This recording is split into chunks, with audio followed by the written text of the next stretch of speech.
নমস্কার বন্ধুরা, welcome to আরকে sports. আশা করি তোমরা সবাই সুস্থ ও ভালো আছো।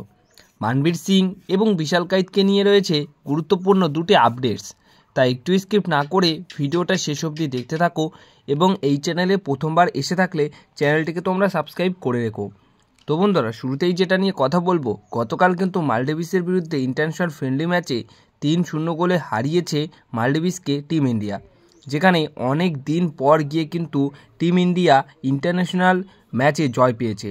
18 মাস 489 দিন পর গিয়ে কিন্তু জয় পেয়েছে টিম ইন্ডিয়া, যেটা কিন্তু আমরা অনেক দিন ধরেই চাইছিলাম।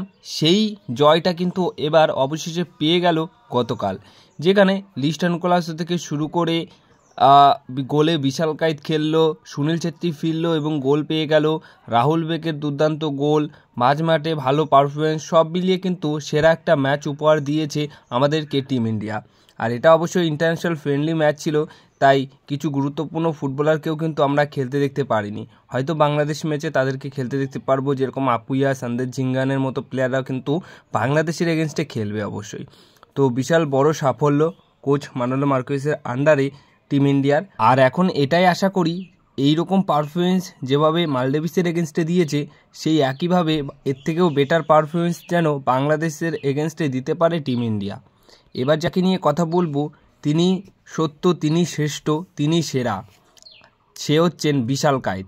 এই বিশাল কায়েতকে নিয়ে কিন্তু আমরা অনেক প্রতিবাদ করেছি, অনেক কিছু করেছি এমন, যাতে করে সে টিম ইন্ডিয়ার প্রথম প্লেইং 11-এ থাকতে পারে। অবশেষে সে প্রায় 7 বছর পর গিয়ে কিন্তু সে টিম ইন্ডিয়ার প্রথম একাদশে এবার সুযোগ পেল। হ্যাঁ, লাস্ট তিনি খেলেছেন টিম ইন্ডিয়া দলের হয়ে 2018 সালে, যখন সুভাষিস বোস একটা ম্যাচে ক্যাপ্টেন্সির দায়িত্বে ছিলেন, সেই সময় খেলেছিলেন।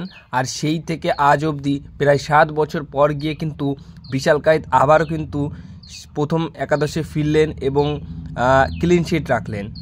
তো দেখো, একটা ভালো গোলকিপার শুধুমাত্র ভালো গোলকিপিং করে না, ক্লিন শিট রাখাটাও কিন্তু বিশাল বড় একটা ইম্পর্টেন্ট ব্যাপার হয়ে দাঁড়ায়।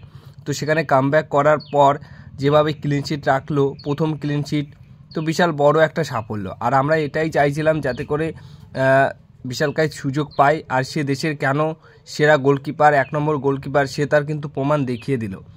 তো তিনি সত্য, তিনি শ্রেষ্ঠ, তিনি সেরা, এটা কেন বললাম আশা করি তোমরা বুঝতে পেরেছো। তো এখন এটাই চাইবো যে নিয়মিত বিশাল কায়েত যেন প্রথম প্লেইং 11-এ থাকতে পারে প্রতিটা ইন্টারন্যাশনাল ম্যাচে। আর কোচ মানোলো মার্কুয়েসকে নিয়ে এখনও আমি ভরসা করছি না, কারণ কোচ মানোলো মার্কুয়েস হয়তো এটা হতেও পারে যে বাংলাদেশ ম্যাচে বিশাল কায়েতকে বসিয়ে দিয়ে অমরিন্দর সিংকে খেলালো, এমনটা হতেই পারে, বা গুরমিত সিংকে খেলালো। সে তার কাছে যেহেতু গোলকিপার অপশনে কিছু গোলকিপার আছে বিশাল কায়েতের পর গিয়েও, তো এই কাজটাও তিনি করতে পারেন। কিন্তু আমি এটা কখনোই চাই না যে এরকম হোক, কারণ বিশাল কায়েত যেভাবে শুরুটা করেছে, যেভাবে সাফল্য এনে দিয়েছে, যেভাবে ক্লিন শিট রেখেছে, তারপর সে ডিজার্ভ করে যে প্রতিটা ম্যাচেই যেন সে সুযোগ পায় বা শুরু থেকেই খেলে। তো এটা নিয়ে তোমাদের কি মতামত সেটা অবশ্যই কমেন্ট বক্সে জানিও। এবার সবথেকে বড় একটা ইম্পর্ট্যান্ট আপডেট নিউজ তোমাদের মাঝে শেয়ার করতে চলেছি। তোমরা জানো গতকাল ম্যাচের আগেই কিন্তু মানবীর সিং চোট পেয়েছে, যার কারণে পুরোপুরি ক্যাম্প থেকেই তাকে ছেড়ে দেওয়া হয়েছে এবং সে কলকাতায় ফিরে এসেছেন। তো বিষয়টা হচ্ছে যে আজকে ডাক্তারি পরীক্ষা করা হবে, তার যে চোট সেখানে স্ক্যান করা হবে, তারপর কিন্তু সিদ্ধান্ত নেওয়া হবে বা সিদ্ধান্ত আসবে যে সে কতদিনের জন্য মাঠের বাইরে থাকছে। তো ইতিমধ্যে আশিস রায়ের মতো প্লেয়ার চোট সমস্যায় ভুগছে, সাহালও হালকা চোটের মধ্যে রয়েছে। এরপর সবথেকে গুরুত্বপূর্ণ একটা জায়গা রাইট উইঙ্গার, সেখানে মানবীর সিং নিয়মিত খেলে থাকেন, সেখানে মানবীর সিং এখন চোট পেল। তো টপ 4-এ কীভাবে ফাইট করবে ওই জায়গাটায়, সেটা নিয়ে একটা চিন্তা বাড়লো কোচ মালিনার। তো এই বিষয়টা নিয়ে কিন্তু মোহনবাগান ম্যানেজমেন্ট খুবই রাগ প্রকাশ করেছে বা ক্ষুব্ধ রয়েছে। তাদের একটা অভিযোগ রয়েছে যে শিলংয়ে জাতীয় দলের অনুশীলনে বেশি ওজন তুলতে গিয়েই নাকি মানবীর সিং চোট পেয়েছে, বা বেশি ওজন যদি না তুলতো তাহলে হয়তো কোমরে সে চোটটা পেতো না। আর ফেডারেশনের তরফ থেকেও কিন্তু জানানো হয়নি যে কী কারণে মানবীর সিং চোট পেয়েছে। তো যেটা অভিযোগ রেখেছে বা মনে করছেন যে ওই বেশি ওজন তুলতে গিয়েই সে চোটটা পেয়েছে, যদি না তুলতো তাহলে হয়তো চোট নাও পেতে পারতো। কারণ আমরা তো দেখছি শুরু থেকে 3-4 দিন বা 5-6 দিন অনুশীলন হলো, সেখানে প্রথম থেকে চোট পেল না, একদম শেষের দিন গিয়ে কিভাবে একটা প্লেয়ার চোট পায়, চোট আঘাতের কথা কিছু বলা যায় না, বাট শেষের দিনে এসেই চোটটা পেল। আর অনুশীলনে অনেক হার্ড অনুশীলন হয়ে থাকে, কিন্তু বেশি ওজন তুলেছে, এর জন্যই হয়তো চোটটা পেয়েছে। এটাও কিন্তু মেনে নেওয়ার মতো একটা কথা। অভিযোগটা কিন্তু ঠিকঠাকও দিয়েছে বা জানিয়েছে মোহনবাগান ম্যানেজমেন্ট। দেখা যাক শেষ অবধি কী হয়।